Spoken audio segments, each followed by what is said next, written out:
Our history is no more than a series of incredible events. Each one of us can influence its course. The tiniest of our decisions can influence the future of mankind. To know the past is to anticipate the future. 551 years before our era, the Lu region in ancient China.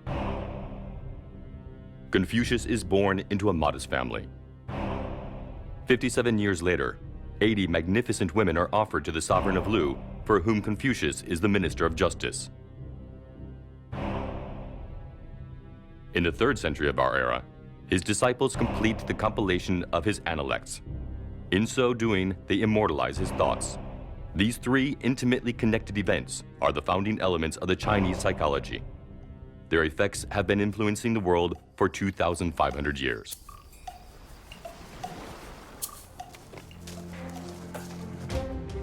It is one of these small countries, on the banks of the Yellow River, that our story begins.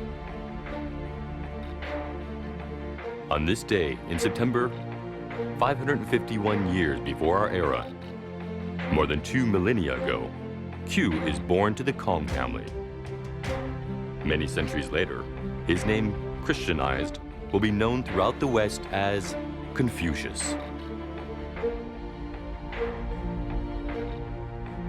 At the age of 19, he chooses the path of administration and becomes intendant of his region's granaries. He then works his way gradually up through the ranks to become Minister of Public Works. Confucius is a born administrator. He is fair, upright, honest, and rigorous. For him, politics is not for personal advantage, but to improve the lives of the people. He is a statesman. His achievements and successes naturally earn him the envy and hostility of less talented or less honest civil servants. Throughout his life, he will encounter scheming and conspiracy against him, even going as far as attempts at assassination. His inability to confront them is proof of his integrity. If he is no longer wanted, he prefers to leave and take his advice elsewhere rather than to descend into dishonorable political maneuvering.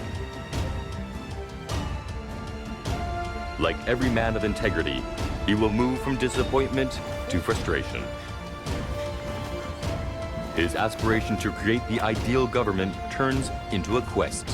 His aim is to find a sovereign capable of listening to him.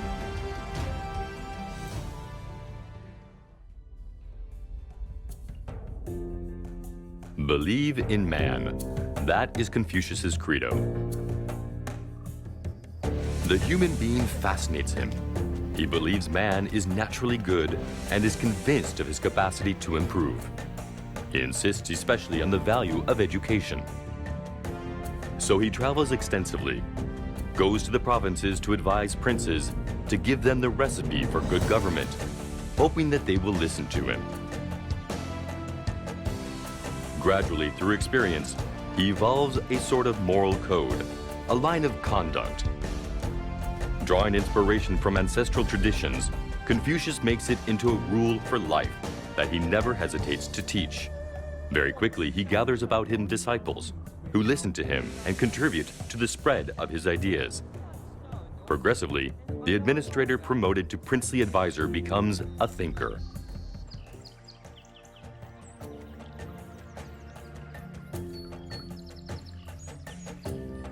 Virtue is within the grasp of all. Confucius was convinced of that. His thought is a humanist philosophy. Man is neither good nor evil by nature. The choice of his life belongs to him. Through learning, he can succeed in putting his faults aside and cultivating his strengths. But for the philosopher, education does not end with books. You must also develop one's talents through contact with experience and with life. Merely stuffing oneself with knowledge is not enough. An ideal prince is a virtuous prince. To govern, he has no need for violence or the death penalty. It is sufficient to set the example and the people will follow.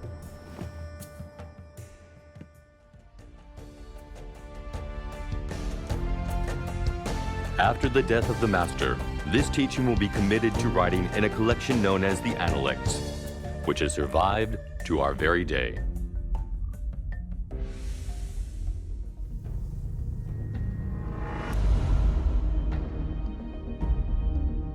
Ideas are mightier than weapons.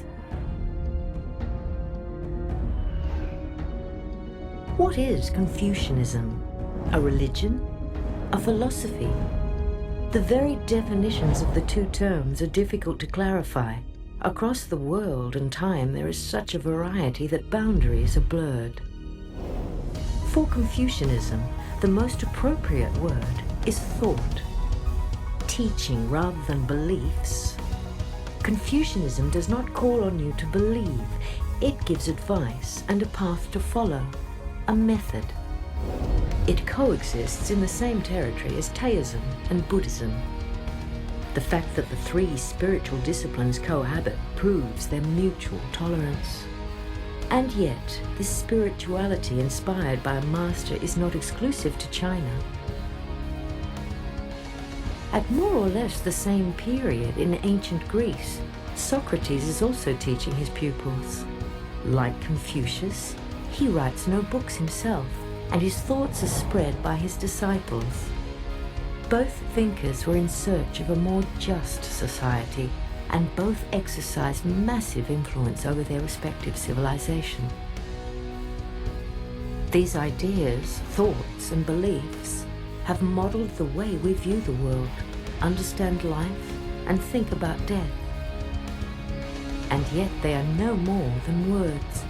A few sentences spoken at the side of a road or under a tree.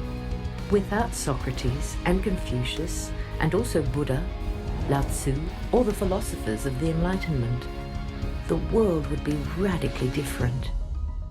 In good as in evil.